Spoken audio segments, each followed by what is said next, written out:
Hi hello and welcome to Anamika story one.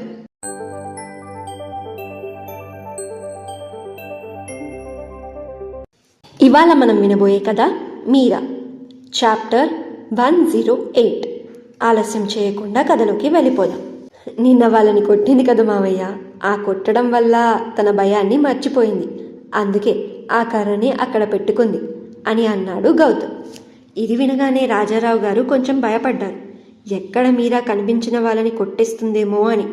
ఆయన భయాన్ని గమనించి, కానీ భయపడకండి, మీరాకి ఎవరిని కొట్టాలో ఎవరిని కొట్టకూడదో బాగా తెలుసు అని అన్నాడు గౌతమ్. ఇది విని కొంచెం రిలాక్స్ అయ్యారు రాజారావు గారు. అత్త, నా కూతురికి అన్నీ నీ పోలికలే అని నవ్వుకుంటూ అన్నారు రాజారావు గారు. మరి ఏమనుకుంటున్నావురా, ఈ సూర్యకాంతం మనవరాలంటే అంతే, చూస్తూ ఉండు, కొన్ని రోజుల్లో నాలాగే మారిపోతుంది అని గర్వంగా అంది సూరమ్మత్త. బామ్మ, వద్దు బామ్మ, ఇప్పటికే ఆ మాటలు ఆ చాడీలు భరించలేను.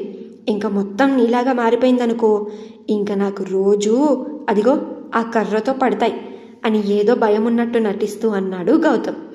పెద్దగా నవ్వేశారు రాజారావు గారు. బడవా, ఆగరా, నిన్ను మీరా కాదురా, నేనే నిన్ను కొడతా అసలు నిన్ను అని అంటూ తన కర్రని లేపింది సూరమ్మత్త.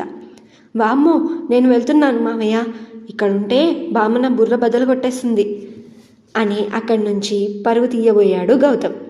ఆగరా, ఎక్కడికి వెళ్ళేది అని గౌతమ్ చేయి పట్టుకుంది సూరమ్మత్త. అది బామ్మ, నేను టౌన్కి వెళ్ళి మీరాకి కావాల్సిన పుస్తకాలు తీసుకొస్తున్నాను.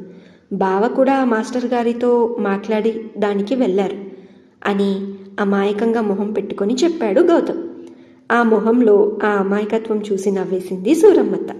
ఇలా నవ్వుతూ ఉండు బామ్మ, బాగుంటాం, ఆ కోట గురించి దిగులు పడకు అని అన్నాడు గౌతమ్. ఆశ్చర్యంగా చూశారు రాజారావు గారు ఇంకా సూరమ్మత్త.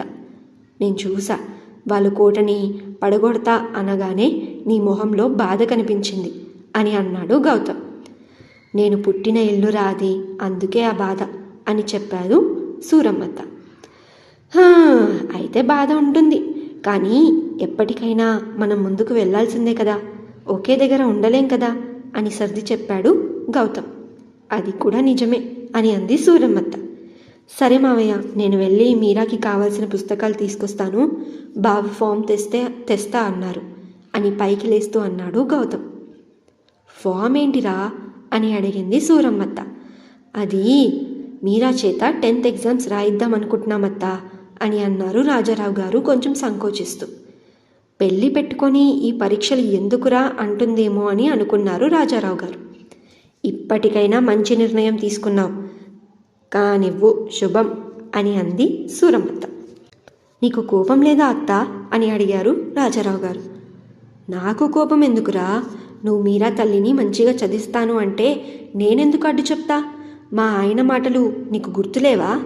ఆయన ఎప్పుడూ అమ్మాయిలు ఎవరి మీద ఆధారపడకూడదు అని అనుకున్నారు, అందుకే నాకు ఈ కర్ర సాము నేర్పించారు. అయినా చదువు కూడా అలానే తీసుకున్నారు, కానీ ఆ కాలంలో మన వాళ్ళు చదువెందుకు అన్నారు, అందుకే ఆయన ఏం చేయలేకపోయారు. ఇప్పుడు నువ్వు చేస్తా అంటే నేనెందుకు అడ్డుకుంటాను అని భర్త మాటలు గుర్తు తెచ్చుకుంటూ అంది సూరమ్మత్త. ఇది నా ఆలోచన కాదత్తా, గౌతమ్ది అని అన్నారు రాజారావు గారు. మంచి ఆలోచనరా మనవడా, మా ఆయన కోరికని నెరవేరుస్తున్నావు, ఇంతకు మించి నాకేం కావాలి? రే రాజా, మీరా ఒక్కదానిలోనే కాదు, ఊరందరిలో ఈ మార్పు రావాలి. పిల్లల కోసం మంచి స్కూల్ కట్టించరా, చదువుకుంటారు. సహాయం కావాలంటే మంజుని అడుగు, చదువుకుంది కదా, అందరికీ చదువు నేర్పిస్తుంది అని అంది హుషారుగా సూరమ్మత్త. నేను చూసుకుంటానత్తా, నువ్వు దేని గురించి బాధపడకు, ఎక్కువగా ఆలోచించి ఇబ్బంది పడకు, మామ కోరిక నేను తీరుస్తా అని హామీ ఇచ్చారు రాజారావు గారు. ఇంకోవైపు మంజు లత పెళ్లి చూపులకు వెళ్ళింది. లతని అక్కడే రెడీ చేసి పెళ్లి వాళ్ళ ముందు కూర్చోబెట్టారు. పెళ్లి వాళ్లకు కూడా లత నచ్చడంతో పెళ్లికి ముహూర్తాలు పెట్టేసుకున్నారు. ఒక ఆవిడ మంజు దగ్గరికి వచ్చి, ఏంటి మంజు, ఇంట్లో ఏదో జరిగిందంట, అది కూడా నిన్ను ఏదో చెయ్యబోయారంట అని చులకనగా అడిగింది ఆవిడ. ఈ మాటలు విన్న రఘుకి కోపం వచ్చింది. తన్ను ఏదో అందాం అనుకునేలోపే, ఎవరు ఆలోచనలు వాళ్ళవి. ఏదో చేద్దామని వచ్చారు, కానీ వాళ్ళని తిరిగి మేమే కొట్టి పడేశాం. అమ్మాయిలంటే అమాయకురాలు కాదు, అమ్మోరు తల్లులని నిరూపించాం. మేము కొట్టిన దెబ్బలకి పాపం ఆ అమ్మోరి పాదాలు కనిపించుంటాయి. అందుకే 2 గంటల వరకు సోయ లేకుండా పడిపోయారు. ఇప్పుడు కనీసం వేరే అమ్మాయిల జోలికి వెళ్ళరు. వెళ్ళినా ఒక్కసారి మేము కొట్టే దెబ్బలు గుర్తు తెచ్చుకుంటారు, భయపడిపోతారు పిన్ని. అంటే మా వల్ల, అంటే మేము వాళ్ళని కొట్టిన దెబ్బల వల్ల ఎంతమంది అమ్మాయిలు బతికిపోయారు. అమ్మాయిలని రక్షించి ఎంత మంచి పని చేశామో కదా పిన్ని మేము అని ముందు గౌరవం ఇస్తున్నట్టే జవాబు చెప్తూ చివర్లో ఇండైరెక్ట్గా ఈ ఊర్లో ఉన్న అమ్మాయిల జోలికి రానివ్వకుండా చేసింది మేమే అని చెప్పింది. మంజు వాయిస్లో తన కోపం కనిపించలేదు, కానీ మాటల్లో వెటకారం మాత్రం దాగి ఉంది. గడుసు పిల్ల అని అంది ఆవిడ. మరి మీకు మంజు సమాధానం ఎలా అనిపించింది? కమెంట్స్లో చెప్పండి. అలాగే ముందు ముందు ఏం జరగబోతుంది తెలుసుకోవాలంటే ఈ స్టోరీ వింటూనే ఉండండి. మీరా, మీ అనామిక స్టోరీ వరల్డ్ ఛానల్లో మీ హోస్ట్ అనామికాదు.